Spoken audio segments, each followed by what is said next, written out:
Përshëndetje dashur miq, mirë se vini në Elevate. Kam kënaqësinë t'ju njoftoj se ky episod sponsorizohet nga Lajthiza dhe Ring Center.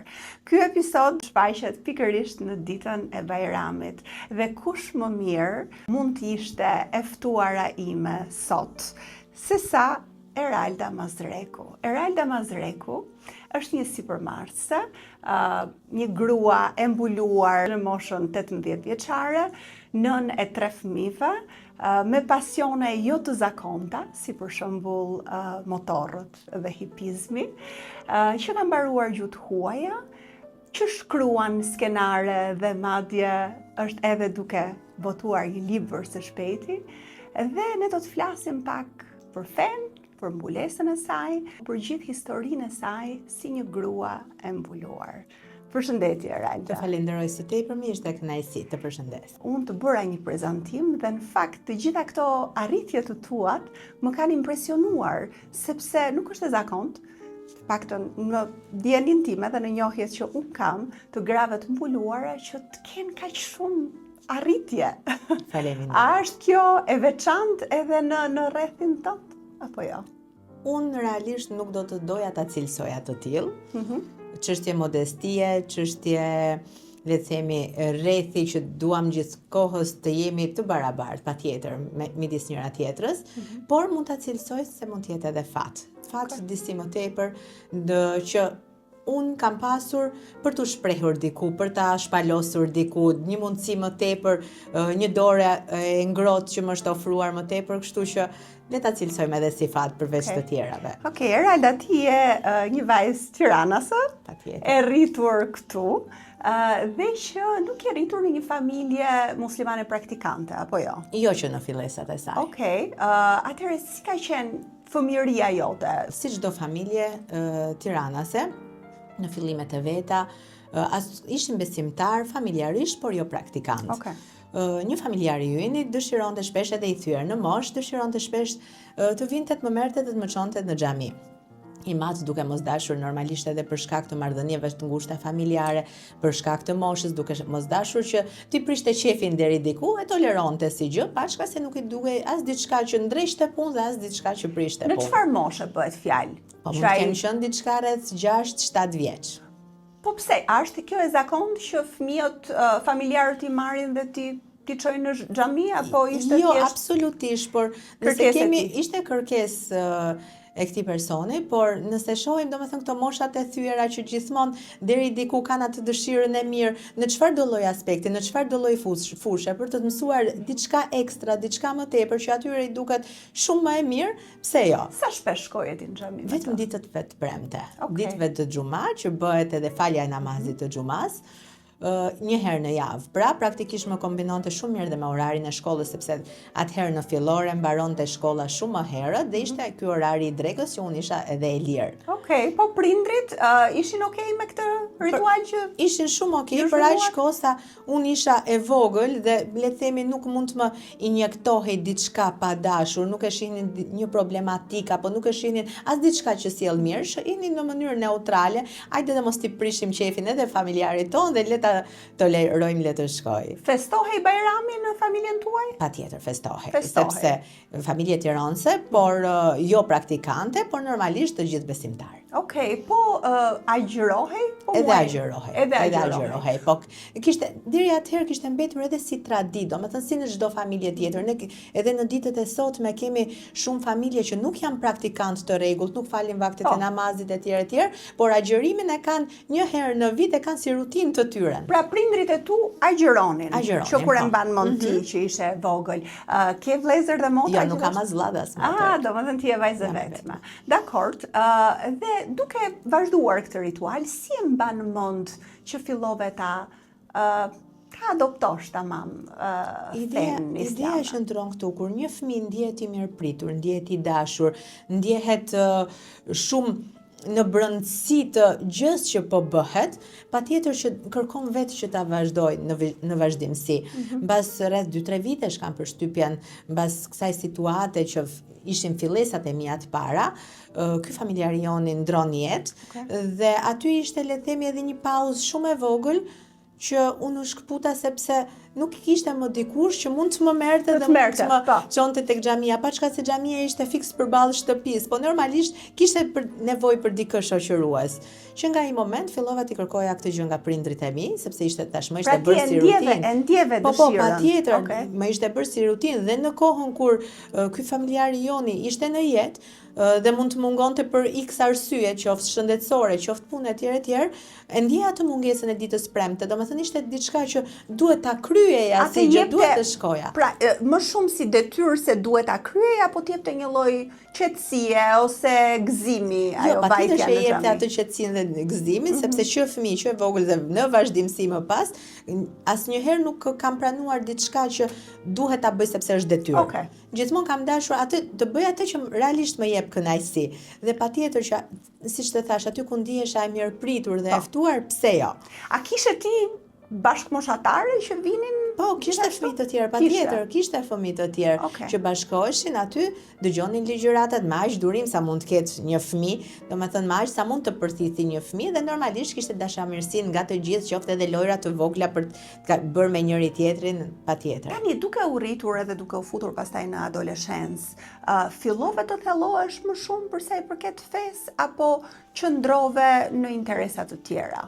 Ideja qëndron këtu, nëse i fokusohem diçkaje, dua që her pas here le të themi të japim një update.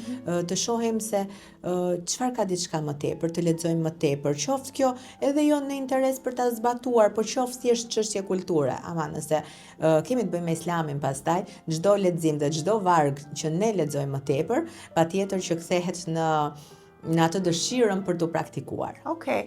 Pra, nise ti që të lexosh dhe të thellohesh? Nisa që të lexoj dhe të thellohem, nisa që të fal namazin. Kur fillove? Po le të themi, Rreth cilës moshë? le të themi ka qenë diçka shumë fëminore deri në një pikë të caktuar, le të themi deri 12-13 vjeç, vetëm me këto ligjërata që dëgjonim, që i transmetonim me tregime, libra për fëmijë që ishin të përshtatur për atë lloj moshe, me histori të ndryshme. Dhe më pastaj, pas kësaj moshe, filloi avash edhe ndonjë vakt namazi, pra falja që praktikohet 5 herë në ditë. Kështu dita ditës duke u shtuar diçka më tepër. Tani, po, përgjigja e prindërve ndaj kësaj, si ishte? Pati një lloj reagimi ose tërheqje? Në kohën kur familjari ynë ndroi jetë dhe nuk kishte dikë tjetër kush të më shoqëronte, e kërkova këtë nga prindrit. Filluan që të më shoqëronin ata, paçka se në fillimet e tyre me pak stepje, më çonin deri te dera dhe pastaj tërhiqeshin, mbas kërkesave të mia që ata të futeshin në xhami. Edhe ti shumë insistuese, a? Po. Patjetër. Okej. Ishte diçka që unë ndjeja që bënte mirë në thonjza dhe thoja pse jo, pse mos ta ndjejnë edhe të tjerë këtë lloj kënaqësie, këtë lloj qetësie. Paçka se fëmijë. Megjithatë, i bie që dhe prindrit kanë qenë mendje hapur për të gëzuar ty, edhe për të ta dhënë edhe diçka që ty t'jepte në fakt gëzim edhe lumturi. Patjetër që po. Okej. Dhe pastaj më vonë si vijoi marrëdhënia jote me fen? Ti fillove që ti kryesh të gjitha në klasë të rritet? 5 unë vijova të shkoj në shkollën e medreses Tiranës. Normalisht aty deri diku ku ka edhe një frym tjetër, ndoshta ndryshe nga shkollat publike të tjera. Pra ti bëre medresen e Tiranës? E bëra medresen e Tiranës nga klasa e 5 deri në vit të parë të gjimnazit. Kam insistuar gjatë gjithë kohës, sepse normalisht dhe mësueset tona aty ishin të mbuluara, ishin me shami dhe normalisht ajo pjesa e frymës, le të themi, që ishte deri diku që kanalizohen drejt Islamit, të bënte çdo herë më tepër ti ta kërkoje, le të themi, atë hapin e shtuar. Dhe ai hapi i shtuar në aso kohë ishte vendosja e shamis.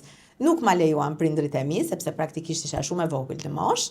Më thanë në momentin që do bësh 18-19 vjeç, është vendimi yt, mund ta marrësh si të duash ti. Okej. Tani gjatë medreses pra ti ishe në klas 5, ti bie në klas 5, ti bie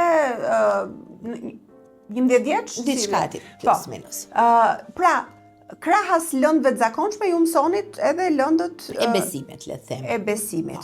Dakord. Dhe vajzat e tjera ishin të mbuluara një pjesë prej tyre? Jo detyrimisht. Mund të kishte ndonjë tek tuk, shumë pak, por jo. Okej. Pra ti e ndjeve që në atë moshë se doje të mbuloheshe, por prindrit thanë merre më vonë Patjetër, dhe vendimin. mendoj që ka qenë vendimi më i mirë i dur, duke i dhënë kohë edhe vetes, sepse normalisht kalon ajo mosha e fëmijërisë, kalon para adoleshenca, kur deri diku edhe personaliteti i gjithë secilit prej nesh ndryshon.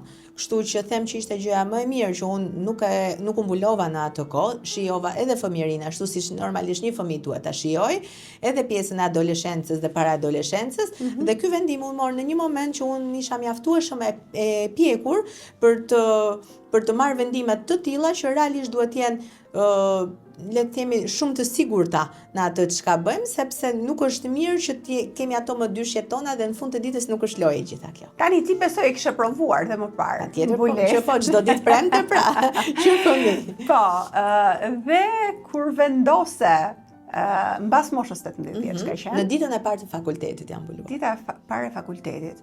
Dhe fakulteti ishte fakulteti i gjuhëve të huaja, huaja, pra nuk kishte të bënte më me një shkollë fetare. As gjimnazi, sepse në vit të parë të gjimnazit unë lash medresen dhe kalova në një shkollë publike, pastaj gjimnaz publik. Okej. Tani besoj ti me shoqet e tua edhe me njerëz të afërt e kishe diskutuar këtë vendim që kishe marrë apo jo për të mbuluar. Mund të kisha dhënë ndonjë informacion të lehtë që kam dëshirë, pa askush nuk priste asgjë. Dakor. Dakor. Dhe ai tranzicioni ka qenë surprizë. Ka qenë vërtet surprizë, sepse ai tranzicioni nuk është se ka ndodhur, le të themi, avash nga normalisht veshja ime edhe më përpara ka qenë diçka brenda normave, le të themi, të shoqërisë tonë, por nuk ka qenë duke zgjatur mëngët avash apo me funde fustane të gjata, absolutisht jo. Nga dita e sotme një veshje normale për një vajzë 17, 18, 19 vjeçare, në ditën e nesërme një vajzë e mbuluar me shami. Dakor. Dhe ti kur ishe 16, 17 vjeçare, si ishte veshja jote? A ke qenë ti konservatore në të veshur dhe në dukje, apo ke qenë si vajzat e tjera të asaj moshe? Nëse të them gocë vetme, në familje tironse kuptoj vetë. Okej. Pra, pasur fare lidhje me fen si gjë, patjetër familje tironse janë gjithmonë konservatore. Okej, e kuptoj. Jo duke kanalizuar me fen, pa pasur lidhje me fen. E kuptoj. Imat ka qenë gjithmonë shumë strikt në ato që kërkonte. Ka qenë strikt. Patjetër që po, në ato që unë bëja, në atë që në mënyrën si unë sillesha, kështu që nuk do më bënte ndonjë diferencë të madhe, qoftë edhe në veprimet e mia apo në jetën që unë bëja, duke qenë pa shami dhe duke qenë me shami pastaj. Okej, pra ti ishe vetvetja, nuk është se ti ndryshove krejtësisht qasje një ditë. Tipologjia, pastaj tipi im mbeti i njëjti, por pjesa le të themi e mënyrës jetesës, pjesa e veshjes shumë pak diferencë. Okej.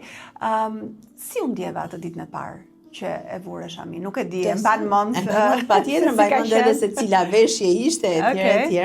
Unë ndjeva, le të themi, e përmbushur që ndërmora një hap që kisha shumë vite që doja ta bëja. Ti ndërkohë ishe, e praktikoje fen, patjetër e praktikoja. I falja të 5 vakte të namazit. Normalisht agjërime po patjetër, dhe kishte mbetur, le të themi, si hapi fundit në paraqitje, vetëm pjesa e mbulesës së shamis. Unë ndjeva e përmbushur që mora më në fund atë feedbackun nga vetja që kisha kohë që e prisja dhe që e doja. Unë ndjeva mirë sepse e dija që do vinte një moment që kjo gjë që unë doja do ishte veç se lumturi, pjesë e lumturisë time të shtuar, jo diçka që do bëj, le të themi, e detyruar apo sepse e dëgjojmë shpesh janë të detyruara nga familjarët, nga prindrit, nga bashkëshortët, absolutisht jo, sepse është e pamundur që të ndërmarrësh një hap të tillë dhe të mbash mbulesën në detyrim. Është e pamundur, pra nuk është edhe e këshilluar nga feja kjo normalisht. Jo, absolutisht nuk lejohet. Imponimi në fe nuk lejohet. Lejohet vetëm këshillimi, pastaj nëse ne i pranojmë këshillat, patjetër pse jo, por imponimi është absolutisht i ndaluar. Dhe përtej të gjithave nuk mundet një vajzë mbuluar me shami që të ndërmarrë këtë hap në detyrim, sepse realisht nuk është gjë e lehtë. Do të thënë duhet të jetë shumë e brendshme si gjë, duhet të jetë shumë shpirtërore si gjë. Nuk është diçka thjesht vendosim një shami edhe hajde dalim. Mund të hasesh me problematika pune, mund të hasesh me paragjykime, mund të hasesh normalisht me vapën në verë, të gjitha këto së bashku. Ti kishe marrë parasysh këto? Të gjitha? Apo erdhën disa gjëra edhe duke u përshtatur, avash duke i parë edhe duke u përshtatur. I kisha marrë parasysh të gjitha. Të gjitha i kisha marrë. Patjetër, për të vetmen arsye. Kjo gjë, siç të thash, nisi dhe gradualisht. Asnjë nuk e priste që do të më shite një ditë muar me shami dhe nuk do të më shite të ditën tjetër pa shami, sepse më shinin çdo të premte me shami, që unë shkoja në xhami dhe më pas normalisht vijoja rutinën time dhe më kanë menduar në mos një moment po shkon në xhami apo diçka e tillë, dhe kur nuk e hoqja më pastaj, normalisht të gjithë ishin të surprizuar, por asnjëri në atë aspektin që ua ça ndodhi, sepse deri diku edhe ishin mësuar. A ndryshoi diçka me shamin? Respekti që përfiton ndaj të tjerëve. Nga të tjerët. Okej. Pse? Pse është respekti më i madh? Çdo kush, absolutisht, unë them që nuk ka pse të jetë e tillë, por çdo kush të sheh si, le ta themi si e thon shqiptarët, si një njeri të Zotit. Okay. Pra, absolutisht nuk mund të jetë e vërtet kjo gjë, ne thjesht përmbushim një kusht të fesë më tepër, një obligim më tepër, por të shohin në mënyrë të tillë. Nuk mund të themi 100% e njerëzve, por një pjesë e madhe patjetër që po. Paçka se nuk do të thotë që unë që jam e mbuluar dhe me shami kam vlera apo merita apo le të themi shpërblime shumë më shumë se dikush tjetër, sepse gjitha qëndron tek e brendshmja jonë. Absolutisht. Ajo është më rëndësishme. Po në fakt kur e mendon që një vajzë e re që është edhe simpatike, sigurisht që shikimi të meshkujve nuk është se i shpëton shumë kollaj, me shamin pastaj është më e thjeshtë për ta bërë këtë. Është ai stopimi le të themi që deri diku stopohen. Deri këtu arrin. Normalisht. Megjithatë po bëhet fjalë për një periudhë thuajse 2 dekada më parë. Gjërat kanë ndryshuar, tani në Shqipëri është shumë më e pranuar, duket se ka shumë më tepër gra të mbuluara se sa ka patur në atë kohë. Dhe pranimi, edhe sigurisht edhe globalizmi, edhe të gjitha kanë kryer atë efektin e vet, po në atë kohë nuk ka qenë kaq e zakontë. Jo, absolutisht. Si përballesh ti me këtë? A ishin shoqet e tua gjithashtu praktikante të fesë islame? Shumë i kisha të mirë kanë qenë praktikante të fesë islame, por edhe sot që po flasim, siç e thash, nuk është edhe një hap fort i lehtë normalisht. Shumë nga ato vazhdojnë të jetë. Pra përpara ka qenë akoma më shumë e vështirë. Shumë nga ato vazhdojnë ende patjetër të jenë praktikante, por nuk kanë arritur te pjesa e mbulesës. Arsye dhe rrethanat nga më të ndryshme, qoftë familja, qoftë le themi punësimi etj, por jemi akoma në këto pika. Pra, është shumë e brendshme si gjë. Është edhe ajo çështja psikologjike, sa i fortë është njeriu për të përballuar në thonjza këto qasjet e të tjerëve. Paçka se për mua është shumë e rëndësishme mënyra si ne i qasemi të tjerëve. Mënyra si ne i qasim, atë lloj qasje do të marrim mbrapsht. Pra, mënyra si ne prezantohemi. Nëse ne i vendosim vetes kufin dhe barriera në mënyrë që mos të ndikohemi, mos të gjykohemi nga të tjerët, patjetër që do ndikohemi dhe do gjykohemi akoma më tepër. Në momentin që ne heqim çdo barrierë, heqim çdo kufi dhe i qasemi tjetrit me shumë dashamirësi, me shumë fleksibilitet për t'u pranuar dhe për t'u përshtatur si ata me ne dhe si ne me ata, sepse nuk ka barriera të tilla, janë thjesht çështje mendësie, çështje mendësore. Okej, po është në fakt shumë e vërtet, po tani që ti po flet dhe po flet me kaq shumë siguri, këtë siguri ti besoj duhet ta kesh trashëguar edhe nga prindrit edhe nga rritja jote. Pra, si e rritur ti nga ata? Si vajzë vetme sigurisht, kështu që disa përktheli do t'i kesh pas më shumë, por nga ana tjetër me idenë që duhet ishe një vajzë fort, të bëhesh një grua e fort. Jam rritur patjetër me disa përkthjelime tepër, por jam rritur edhe me disa këshilla dhe disa le të themi tërheqje vëmendje shumë më tepër. Çka do thotë nëse qoftë qortime më tepër për t'u bërë dikush më i mirë nesër pas nesër. Për shembull. Ishte totalisht e ndaluar që ti të ngrije zërin përballë edhe qoftë një padrejtësie në familjen time, kur dikush ishte më i rritur se ty. Patjetër që po duhet të shpreheshe, nuk po flasim brenda familjes, gjithmonë, patjetër që duhet të shpreheshe, por patjetër duke ruajtur gjithmonë respektin për personin që është përballë. Okej. Gjë që sot e kësaj dite, unë mendoj që është e gabuar. Patjetër që duhet të shprehemi, patjetër që duhet duke ruajtur respektin për personin përballë, le të themi nëse është një moshë më madhore etj, se duke menduar që unë atëherë isha vetëm fëmijë dhe normalisht këto këshillat ishin jepeshin për moshën, por deri diku edhe intonacioni i zërit ka të bëjë shumë. Ka të bëjë në atë bindjen që ne kemi në të drejtën që japim vetes kundrejt padrejtësisë. Absolutisht. Po për sa i përket qasjes tënde, se unë të shikoj shumë elegante, të veshur shumë bukur, edhe në detajet e përzgjedhura, edhe në bijuteritë tua të shumta në fakt që besoj që bie në sy tek njerëzit. A binte kjo ndesh deri diku me modestin që është e këshillueshme që të ketë në fe, apo jo? Patjetër, sot e kësaj dite unë e them shpesh, siç më thatë edhe ju, rastisem në rrugët e Tiranës, apo qoftë në një kafene, qoftë diku tjetër, ku më thonë, më pëlqen shumë, po pse, le të themi, ty të shohim me pantallona dhe dikë tjetër jo, pse ty me ngjyra dhe dikë tjetër jo. Ideja qëndron këto. Ne jemi besimtarë. Ne nuk jemi islami. Islami është ky thelb që neve na direksionon të veprojmë sipas këtyre këshillave, sipas këtyre kanalizimeve, qasjeve të përcaktuara. Se sa të saktë jemi ne, pastaj është në dorën tonë. Që do të thotë, jo çdo gjë që unë bëj është më e mira e duhur, jo çdo gjë që unë bëj është ajo që këshillohet. Secili nga ne është praktikant dhe secili nga ne mban përgjegjësinë e vet për veprat e veta. E kuptoj, shumë interesant në fakt kjo. Megjithatë ti e ke ruajtur këtë sensin ndaj të bukurës edhe ndaj gjërave që ti pëlqen, se kjo është shumë e dukshme. Mbase edhe për shkak të profesionit deri diku si graphic designer. Kështu që detyrimisht ajo pjesa e kombinimit paletave, ngjyrave, detajeve, normalisht pasqyrohet edhe në jetën reale. Mua më pëlqen kjo dhe sigurisht që tani po të shikosh edhe në lindjen e mesme për shembull, gratë janë të veshura, të mbuluara apo të veshura shumë bukur. Sheika Moza, për shembull, nuk e di, e ke parasysh apo jo, ka një veshje që është fantastike.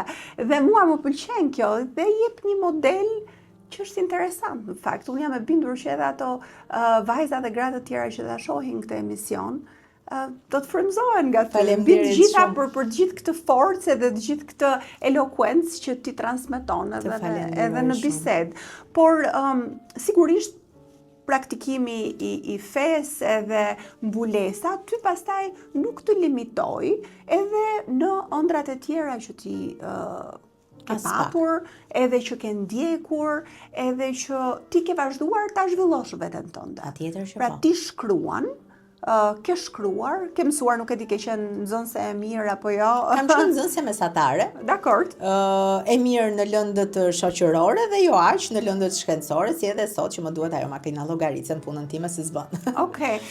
Po përsa i përket njohjes me bashkëshortin tënd, edhe ai është praktikant? Edhe ai është besimtar, praktikant, patjetër. Okej. Si u njohët?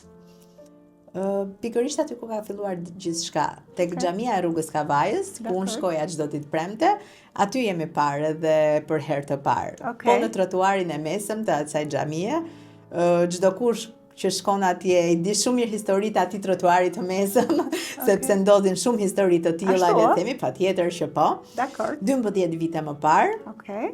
E kujtoj realisht me shumë nostalgji si gjë.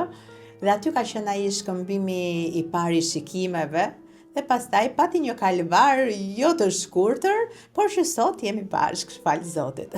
Si ishte ky kalvar? A erdhi ai edhe të foli ty apo ishte një tjetër mënyrë? Jo mua personalisht, familjarëve të mi, Timeti, miqve tanë përbashkët.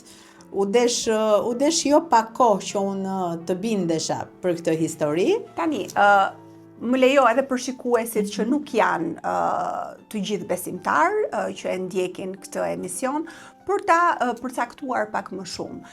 Nëse një grua është e mbuluar, a mundet dikush që t'i afrohet, pra nëse e pëlqen për të patur pastaj edhe një martesë me të? Tani, ideja që ndrojmë tu, jetojmë në këto kohë që jetojmë.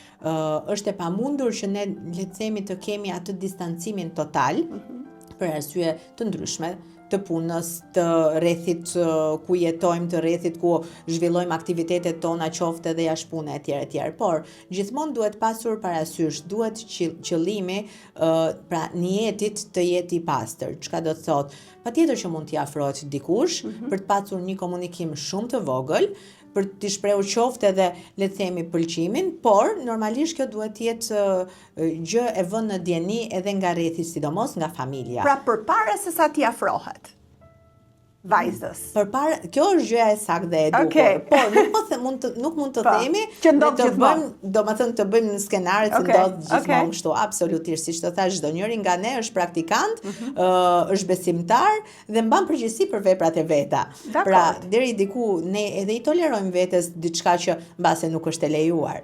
Bashkëshorti nga është? Nga Berati. Nga Berati. Po, kemi bërë mikse Tirana me Berati. Sa zgjati ky kalvar që po përmendje përpara? I njohjes tuaj edhe i lidhjes tuaj. Ka zgjatur patjetër më shumë se 1 vit. Jo i lidhjes, jo i njohjes, i bindjes time. Dakor. Jeni takuar, keni folur? Patjetër në momentin që unë mora vendimin që unë e bëj këtë pyetje edhe për Mm. vajzat të tjera që janë të mbuluara ose kanë menduar se do mbulohen në të ardhmen, për ta ditur se si funksionon. Në momentin që unë kam marrë vendimin që do dal me këtë njeri, qoftë edhe për të pirë një kafe, për ta njohur nga afër, dhe pastaj vendosim dhe shohim se si shkon e gjithë gjëja. Pastaj mendova që duhet të rikuperoj gjithë ajo kohë e humbur më përpara. I dhash drejtim shumë shpejt, vendosa shumë shpejt. Okej. Megjithatë, Eralda, besoj ti e ke menduar edhe kur vendose që të mbulohesh, që nuk do kishte qenë e thjeshtë për sa i përket, sepse sigurisht që edhe në këtë Tiranë që është, mundësit janë të limituara. Imagjino tani të jesh edhe mbuluar edhe të gjesh njeriun e zemrës. Është pak e vështirë. E kishe marrë parasysh këtë? E kishe menduar si do të ndodhte? Le të themi nuk e kisha menduar fare aso kohë, për të vetmen arsye sepse nuk kam qenë më shumë se 22-23 vjeç dhe nuk ishte në ato qëllimet e mia primare. Prandaj të thash edhe më parë, që ky kalvari i gjatë i bindjes time që as nuk e kisha në plan të paktën për atë kohë dhe e shija si diçka, do të vi, po do të vi në një moment të caktuar, mbase edhe më vonë kur të jetë fiks momenti i duhur. Kisha gjëra tjera në atë kohë në kokë, sapo kisha mbaruar fakultetin, doja të kisha një punësim të mirë që fal Zotit, sapo mbarova fakultetin e pata direkt. Çfarë punësime pate? Isha në një fakultet privat, e punësuar aty në zyrë këshillimi. Dakor. Dhe prindrit, si e pritën domethënë njohjen me bashkëshortin tënd tani aktual? Ata tashmë prej kohësh e dinin si histori, si gjë, dhe dinin edhe atë refuzimin tim që nuk e kam ndërmend për momentin, me kismet. Kështu që në momentin kur unë vendosa në rregull, thash, u bë kaq kohë që ky është këtu dhe është për mua, patjetër nuk ka diçka që... A ishte insistues? Ishte insistues. Ishte relativisht kohë gjatë dhe kjo ishte ajo që mua më bëri përshtypje, mos heqja dorë. Insistimi. Por ai insistimi i bukur, jo ai insistimi që ty të bezdis, absolutisht jo. Ai insistimi që kur pas disa kohësh ti nuk e sheh më që të jetë vërdall, të jetë diku të ta kapi syri, aty ka diçka. Po aty ka diçka që nuk shkon. Dhe aty pastaj fillova dhe hodha vet hapin e parë ku iku. Ndërkohë që ai kishte qenë thjesht me pushime, me familjarët e tij. Dakor. Si vijoj pastaj lidhja juaj, ju fejuat shpejt, u martuat shpejt? Kishim një takim të parë që ishte një kafe e parë, një kafe i thënë që zgjati 4 orë ca. Pra, ku biseduat aty e ndjeve tamam atë. Gjatë, por ajo kafe le të themi ishte thjesht diçka formale sepse e kishim ndarë mendjen gjithë secili nga ne, ishte për kohë gjatë që e kishim parë njëri tjetrin, kishte mbetur vetëm komunikimi dhe ajo ishte që do i vendoste vulën. Pra, të shihnim se si mendonim njësoj apo jo, paçka se mendonim njësoj? Mendonim njësoj. Okej. Mendonim njësoj deri në një pikë të caktuar. Siç jemi dhe sot e kësaj dite. Po, sigurisht tani. Por mund të jenë partnerët njësoj. Nuk jemi tolerant njësoj, ai është shumë më shumë se unë. Kështu që fal Zotit, kam gjetur në një person A jeni tolerant në idetë mia. parafërsisht në të njëjtën moshë? Jo, apo? kemi 8 vite diferencë. 8 vjet, Po. okay, Ai domethënë- është 8 vite më i madh se unë. Edhe ai ishte i qartë që donte një Ishte familje. shumë i qartë që dhe- kërkonte një familje, kërkonte diçka serioze. Normalisht ai ishte te qëllimi im. Kështu që pse jo, vijoj më pas nga njohja në një fejesë, nga fejesa në martesë, pastaj në lindjen e 3 fëmijëve tanë. Okej, po, edhe ti kesh me jetë Faleminderit. fëmijët, është bekim shumë i madh. Në Patjetër. fakt kesh 3 fëmijë. Unë nuk e di, a ke menduar për më shumë apo jo? Jo. Për momentin jo. Do me thënë, nëse do ishim në atë fazën që djali im i madh do ishte deri diku disi më i qetë, temperament më i butë, edhe mund ta mendoja, për më ka rezauruar deri në pikën time të fundit, kështu që Okay. për momentin ata janë të rritur mjaftueshëm për momentin, janë 10, 7 edhe 5 vjeç e vogla, kështu që duket punë e vështirë për të hyrë edhe një herë nga fillimi. Po. Edhe ti ndërkohë mbasi u martove, vazhdove punën, pra vazhdove të punosh? Vazhdova edhe për disa kohë punën Okay. ku unë isha, pra në fakultet privat në zyrë këshillime karriere. Vazhdova aty, pas disa kohësh pas dasmës time, aty mora inicjen nga ato dhuratat e personalizuara, nga ato personalizimet e dasmës që unë krijova, që i porosita diku tjetër, aty thash pse jo, duket si gjë interesante. Por realisht këtu merr kuptimin e para e shpreha i futem detit në këmbë.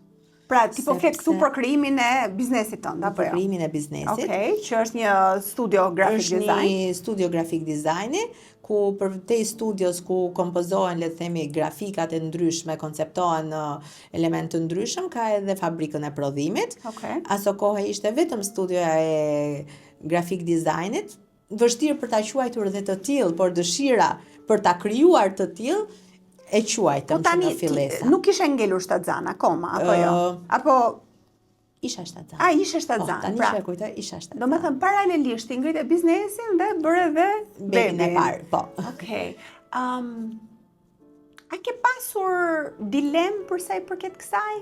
Pra, ishte e natyrshme për ty që t'ishe edhe një grua në karrierë ndërkohë që krijoje familjen, apo e mendove Nuk, një herë që të rrisje fëmijët? Jo, nuk e kam menduar në asnjë moment që të isha ajo nëna 24 orë në 7 ditë të javës e përkushtuar ndaj fëmijëve. Okej. Unë mendoj se një nën e lumtur, një nën e arrir, rrit fëmijë të lumtur dhe rrit fëmijë të arrir. Absolutisht. Edhe Kështu fëmijët, që- unë jam shumë dakord me ty. Edhe fëmijët duan ta shohin dhe duhet ta Patjetër. shohin këtë model E edhe kam, tek e kam tek do me thënë nëna e patjetër tyre. peng që nuk kam shpenzuar shumë kohë me ta, sidomos me dy të mëdhenj, sepse të voglën e kam shijuar më tepër, nuk kam shpenzuar shumë kohë me ta. Pra se je marrë edhe me ngritjen e patjetër, biznesit. por ndjehem krenare kur në bisedat e tyre midis fëmijësh, unë shoh që ata fillojnë dhe tregojnë se mami ka këtë punën, se babi bën këtë punën, se ne kemi të tilla gjëra, krijojmë këto etj dhe i tregojnë me shumë krenari. Ta u rritën duke të parë ty të drejt. mbuluar, që praktikon fen muslimane dhe ishte besoj e natyrshme për ta, pra nuk është se i erdhi çuditshëm një ditë. Vjen natyrshëm. Megjithatë, jam e bindur që përgjatë rritjes edhe të kam pyetur pse mamat e tjera nuk janë Patjetër. të mbuluara, pse ti je. Patjetër si ja që ke kanë shpjeguar? pyetur. Ja kam shpjeguar shumë thjesht, siç i duhet shpjeguar një fëmije, por pa i bërë dredhi. Pra, ne jemi besimtar musliman.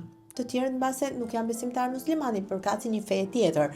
Kjo fe që ne praktikojmë ka këtë urdhëresë dhe në momentin që ne ndihemi të gatshëm për ta bërë, për ta praktikuar si gjë, duhet ta bëjmë.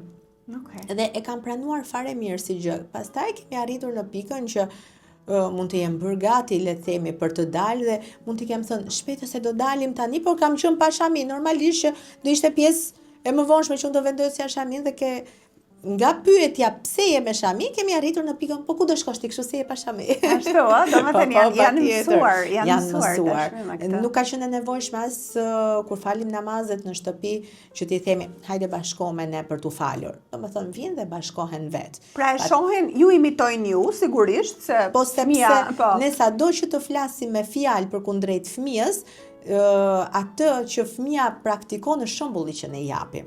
Pra detyrimisht sado që të flasim ajo që fëmia thith më tepër është ajo çka shikon në ambient, në familje, veprimet dhe gjitha këto. Erelda, ka qenë mbështetës bashkëshorti përgjatë karrierës tënde, përgjatë punëve të tua të ndryshme? Ju keni punuar dhe bashkë, apo jo? Ju punoni dhe bashkë. Megjithatë, ti prap ke qenë një grua jo në hije, ke qenë një grua që je ekspozuar edhe në media, edhe në rrjetet sociale, edhe shumë e kuruar, edhe në veshje, edhe në stil. Cila ka qenë qasja e ti kundrejt kësaj? Apo keni pasur ato përplasjet tuaja? Ka qenë, falë Zotit, mbështetje në çdo hap, sado hap i madh galopant apo sado hap i vogël. Patjetër që në kërkesat e mia të pafundme për të bërë diçka më tepër, apo për të realizuar diçka më tepër, mund të ketë pasur edhe ato pikpyetjet e veta që Erald duhet ta mendosh, pse nuk e shoh të arsyeshme, por insistimi im dhe argumentat e mia duke dhënë në çdo moment që unë mendoj se 1, 2, 3 pika janë pse ti nuk lësh tek kështu për është vështirë të argument. Është vështirë të lësh tek, madje qeshim shpesh sepse më thot më pyete seriozisht apo më pyete për protokoll. Si e ke ndarë mendjen? Okay. Por falë Zotit ka qenë gjithmonë shumë mbështetës, shumë mirë kuptues në çdo hap timin, absolutisht. Po ti pastaj sa ke ndikuar tek mamaja jote për shembull? Ajo nuk është e mbuluar. Jo, ajo është e mbuluar. Është e mbuluar. Dhe është mbuluar përpara meje. Është mbuluar përpara teje. Okej. Do me thënë nuk ka patur këtë bisedë mes jush. Jo. Po ajo pse u mbulua? Ajo filloi, siç të thash, dhe historinë kthehemi në perspektiv, në historinë e vjetër, mbasi nuk jetonte më familjari jon që na dërgonte në xhami, unë i lutesha mamit dhe babit, të lutem hajde dhe më çoni juve. Ata më çonin dhe tërhiqeshin, shkonin sepse shtëpia është përballë xhamis, ktheheshin në shtëpi. Pas disa rastesh unë i kërkoja, të lutem hajde futuni dhe ju në xhami. Dhe kështu filluan edhe ata të ishin praktikantë. Vinin, futeshin dhe ata brenda dhe më pas, domethënë, duke dëgjuar ligjërata, duke dëgjuar ato mësime, duke filluar të praktikohen avash filluan dhe ata. Pra ju jeni në një linjë. Jemi në një linjë. Okej, e kuptoj. Ndërkohë me vajzat, ti ke 2 vajza, apo jo? Po, kam 2 vajza. Okej, 2 vajza që moshët janë? Janë 7 dhe 5 vjeç. 7 dhe 5, okej, janë shumë të vogla po, ende. Absolutisht. Megjithatë, si do të vijoj? Domethënë, a do të shqetësohesh e ti në qoftë se vajzat nuk do të vendosnin shamin? Nuk do të vendosnin për ta mbajtur shamin. Unë do të shqetësohesha nëse vajzat e mia nuk do ishin një njeri i denjë për shoqërinë të ardhmen, nëse nuk do të ishin të dashura dhe nuk do të ishin mjaftueshëm stimuluese dhe të mira për atë çka do të jepnin nga vetja. Kjo do ishte shqetësimi më i madh, sepse unë pretendoj që të rris fëmijë që nesër pas nesër të jenë të denjë për shoqërinë, të jenë të dashur për shoqërinë, të jenë ndihmues dhe të jenë një komponent ekstra vetëm për të mirë. Absolutisht. Çka do të thotë, çështja e shamis është shumë personale. Patjetër apo rritet në një ambient familjar ku është prezente, është një ambient familjar praktikant, ku flitet për fen, ku praktikohet feja, po siç e tham dhe në fillim, feja nuk mund të jetë në asnjë moment imponim. Është vetëm diçka e brendshme që vjen nga brenda. Tani ne jetojmë në një shtet laik që jo gjithmonë është e facilituar praktikimi i fesë, po themi, a ka interferuar kjo me rutinën tënde, me ditën tënde, praktikimi falja e vakteve, të gjitha? Siç e thash më përpara, mbase ka qenë çështje fati im i mirë, mbase ka qenë çështje qasje, mbase ka qenë çështje tipologjie individuale dhe bindje individuale, ashtu si ne e shprehim veten tek tjetri. Nuk më ka ndikuar. Nuk më ka ndikuar. Pra ti ke gjetur hapësirën tënde se ku të falesh në çdo moment. Sepse nëse duam ta bëjmë diçka, e bëjmë pa problematikën më të vogël, e gjejmë. Prandaj cilësova pak më parë që është shumë e rëndësishme se si ne i qasemi tjetrit. Pra nëse tjetrit i shkojmë përballë dhe e gjykojmë tjetrin për atë çka tjetri nuk bën, sepse nuk është besimtar dhe ti themi kjo është haram, kjo është haram, kjo është haram, pse nuk bën kështu, pse nuk bën ashtu, çfarë presim ne? Presim që tjetri të jetë mirëkuptues ndaj nesh? Absolutisht jo.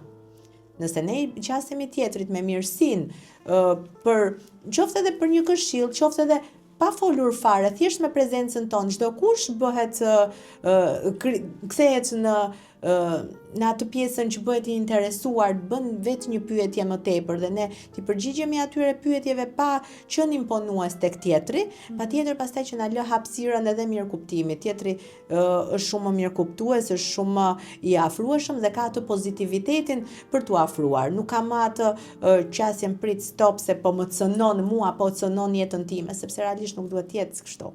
Kur ke vizituar vende, edhe jam e bindur që i ke vizituar, apo jo, vendet e lindjes së mesme, ke shkuar në Mekë? Patjetër, pothuajse përpara 12 viteve kemi kryer haxhin me familjarët tanë. Çfarë ndjesie të ka dhënë?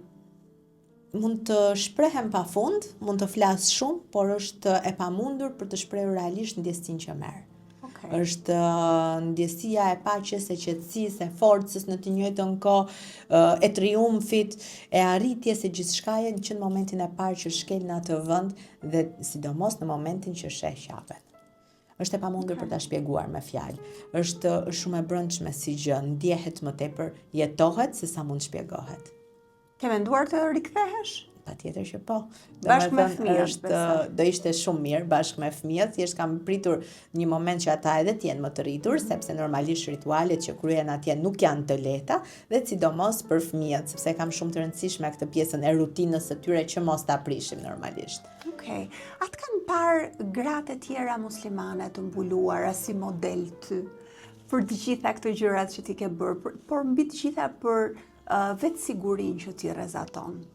E di që dua të cilësoj këtu, çdo kund, në çdo rreth, në çdo hapësirë, le të themi që ne gjendemi, ka njerëz që na shohin si model, ka njerëz që na shohin edhe si një model të shëmtuar. Normalisht. Patjetër, sepse siç të thash edhe më parë, është mundësia që ne kemi, është qasja që ne kemi, jo çdo gjë që u bëj është më e mira e mundshme. Por është gjëja jote. Por është gjëja ime, e bëj ashtu si dua unë dhe jetoj ashtu si dua unë. Patjetër që ka pasur nga ato që të shohin si model dhe kërkojnë të marrin, le të themi, më të mirën.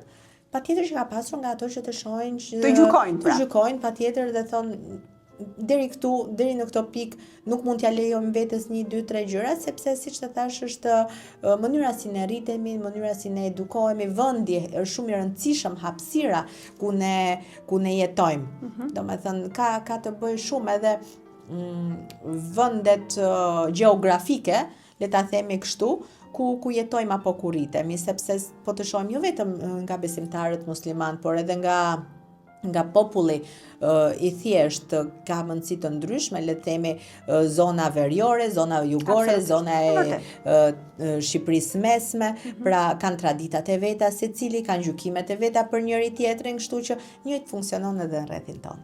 Okej, po si e ke te kaluar ti? Do me thënë, komentet, ato gjëra që ty nuk t'kan pëlqyer, fjalët e pakëndshme, thashe themet, që janë në jetën e kujdo, po dikush për shembull që është i mësuar me ekspozimin publik, me median, unë për shembull nuk më bëjmë përshtypje fare. Dikuj tjetër e vrasin shumë. Ti në cilën kategori ke bërë pjesë? Tek, siç të thash më parë, jam rritur në atë familje patriarkale, konservatore, ku duhet të ishim më shumë strikt në sjelljen tonë dhe ku duhet të kishim shumë kujdes sepse opinioni vret. Po. Por kjo që ja mua nuk më ndikua kështu si mu shpreh. Më ndikua totalisht e kundërta. Më ndikua që opinioni është gjëja më e parëndësishme që neve mund na bëjt apo mund na ndikoj. Opinioni është gjëja më e parëndësishme dhe është elementi i fundit që duhet të ndikojnë në qasjen tonë, në lumturinë tonë, në sjelljen tonë, absolutisht. Ja ke ditur vlerat vetes? Patjetër, gjithsecili ka jetën e vet dhe jeton brenda kushteve, brenda limiteve, brenda kornizave që ai i vë vetes, jo që shoqëria neve mundohet të na direksionoj. Kështu që nuk ma ka ndikuar as pak. Nuk bëhet fjalë fare në as edhe një lloj aspekti, qoftë në veshje, qoftë në komunikim, qoftë në punësim etj, qoftë në daljet apo mediat, në dalje televizive. Domethënë ka pafund komente, normalisht pritet, sidomos kur bëhet fjalë që shihen vajza me shami, siç e tha dhe ju, që dita ditës fal Zotit shtohen, jo për gjithë është kjo lloj lumturie, normalisht gjithë nuk e shohin të gjithë kështu. Po, mund ta shohin dhe me dyshim, po. Ka pafund komente negative, po që mi bëj një scroll dhe më shumë argëtohem deri diku qoftë me mendje lehtësinë e njerëzve që gjykojnë vetëm nga pjesa e aparencës. Se të kesh shami nuk do të thotë që mbulon inteligjencën apo aftësitë tua. Kjo është mos e sigurt. A je e lumtur? A je ndjerë e lumtur për gjatë gjithë këtij rrugtimit të ndjetësor? Absolutisht po. Absolutisht po, sepse kam bërë që kam dashur që të bëj. Nuk jam kufizuar nga normat shoqërore, jam kufizuar nga, le të themi, ato norma që Islami na përcakton, po që jo deri diku, po thuaj se 100% janë në linjë me normat e mia njerëzore. Me që sot që jepet ky emision është dita e Bajramit dhe ju uroj gëzuar të gjithë besimtarëve musliman. Si ka qenë ky Ramazan për ty? Ka qenë i bukur.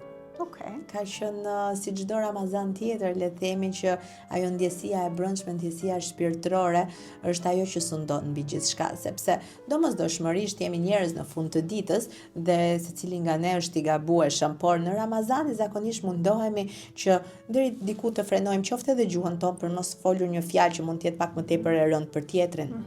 Qoftë me një veprim, qoftë patjetër është shumë e rëndësishme jo vetëm të heqim dorë nga ushqimi dhe nga pirja e lëngjeve, pra të sakrifikojmë ditën nga dita jonë këtë gjë, por është e rëndësishme që të sakrifikojmë sjelljen tonë jo të këndshme për ta zëvendësuar atë më të mirë, më të dashur, me më shumë dashuri për të tjerët, pse jo. Kështu që si çdo Ramazan lë gjurmët e veta, po unë uroj që mbi të gjitha, jo vetëm për mua, për të gjithë, këto gjurmë dhe këto sakrifica të vogla që ne kemi bërë me veten tonë për të qenë më të mirë me të tjerët dhe po ashtu më të përkushtuar ndaj Zotit, të vijojnë edhe për te Ramazanit, sepse kjo është ajo shenja e mirë, le të themi, që ne duhet marrim nga çdo gjë. Është e vërtetë. Dhe në fakt, me që e përmend agjërimin, tani më agjërimi është adoptuar botërisht për te i fesë muslimane, që është shumë i vlefshëm për trupin. Absolutisht, po, absolutisht. Edhe në raste të tjera, edhe ka një regenerim edhe të qelizave, kështu që ja sugjeroj kujdo. Po, përsa i përket fëmijëve, a ndryshon diçka edhe për ta gjatë muajit të Ramazanit? Ndryshon patjetër, sepse është ajo atmosfera që krijohet dhe në shtëpi. Pra, gjatë muajit me ardhjen e Ramazanit dhe gjatë muajit të Ramazanit ne vëmë ato dekoret ekstra, le të themi, në shtëpi që janë me këto ornamente të orientale, disa drita zbukuruese, patjetër që po madje në një moment kam qeshur me veten, po themi përpara disa ditësh, sepse fëmijët kishin atë dëshirën e mirë për ta agjëruar. Akoma nuk i kam lejuar që të mbajnë agjërim të plot. Normalisht janë në rritje dhe nevojat e tyre jetësore. Kur fillojnë përgjithsisht? Përgjithsisht këshillohet në moshën pas moshës së pubertetit, kur hyn mosha e pubertetit.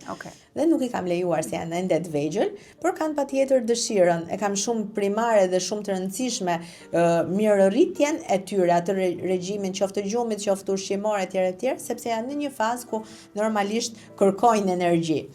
Më kërkojnë të agjërojnë. Okej, thash, do agjërojmë, nesër është pushim, nuk ishin shkollë, deri në 12 të drekës jeni me agjërime, thash. Normalisht na ndjen që u çuam për syfyr, pra për mëngjesin e hershëm, i çuam nga një kokër hurma aty te krevati. Normalisht ata kishin dëshirë për të çuar, por në ato momente askush nuk e ka mundësi për të çuar, jo më fëmijët. Dhe deri në 12 të drekës ishin me agjërim. Në një moment i ngrës zërin djalit sepse më kundërshtoi për diçka. Më kthehet dhe më thot, ti e di që unë jam agjërueshëm sot. Do me thënë që kujdes. Kujdes ti, po edhe unë po bëj kujdes, nuk po do kthej përgjigje. Kështu që normalisht ndryshon edhe për ta, patjetër. Shumë e këndshme kjo.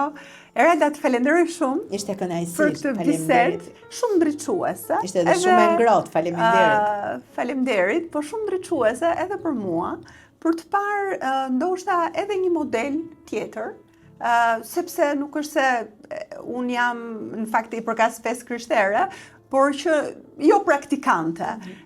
Dhe gjithmonë kur nuk e di diçka se si është në realitet ose ta kesh të prekshme, ka një lloj paragjykimi, po themi, se si duhet jetë diçka. por ti nuk e ke lejuar absolutisht që kjo të ndikoj edhe nga njerëzit e tjerë dhe i përçon të gjithë brëndësinë tënde, e përçon me shumë rrezatim. E thënë nga ju, faleminderit, sepse realisht ky është qëllimi im në përditshmërinë time. Faleminderit shumë për këtë. Ishte kënaqësi. Edhe gëzuar. Gëzuar për të gjithë.